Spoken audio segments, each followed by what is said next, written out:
రాఖీ రక్షాబంధన్ లేదా రాఖీ పౌర్ణమి అని పిలిచే ఈ పండుగను కొన్ని ప్రాంతాల్లో శ్రావణ పౌర్ణమి లేదా జంధ్యాల పూర్ణిమ అని కూడా పిలుస్తారు. అన్న చెల్లెలు లేదా అక్క తమ్ముళ్ళ మధ్యన ప్రేమానురాగాలకు సూచకంగా ఈ పండుగను జరుపుకుంటారు. అన్నకు గాని లేక తమ్మునికి గాని ప్రేమ సూచకంగా సోదరి కట్టే రాఖీ అని పిలిచే ఒక పట్టీని కట్టడం ఈ పండుగ ప్రాధాన్యత విశేషం. రాఖీ అనగా రక్షణ బంధం. ఇది అన్న చెల్లెలు అక్క తమ్ముళ్ళు జరుపుకునే మహోత్తరమైన పండుగ. చెల్లి తన అన్నయ్య మహోన్నత శిఖరాలకు ఎదగాలని కోరుకుంటూ అన్నయ్యకు కట్టేదే ఈ రాఖీ. సాధారణంగా జంధ్యాన్ని ధరించేవారు ఈ రోజునే పాతది వదిలి కొత్తదాన్ని ధరిస్తారు.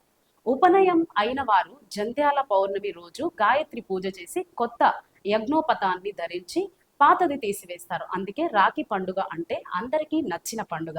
ఈ రక్షాబంధన్ అన్నా చెల్లెళ్లకు అక్క తమ్ములకు ఒక రక్షగా నిలవాలని కోరుకుంటూ ఎల్లప్పుడూ వారు ప్రేమ కలిగి జీవించాలని ఆశిస్తూ మా యాజమాన్యం తరఫున అన్న చెల్లెలకు అక్క తమ్ములకు రక్షాబంధన్ శుభాకాంక్షలు.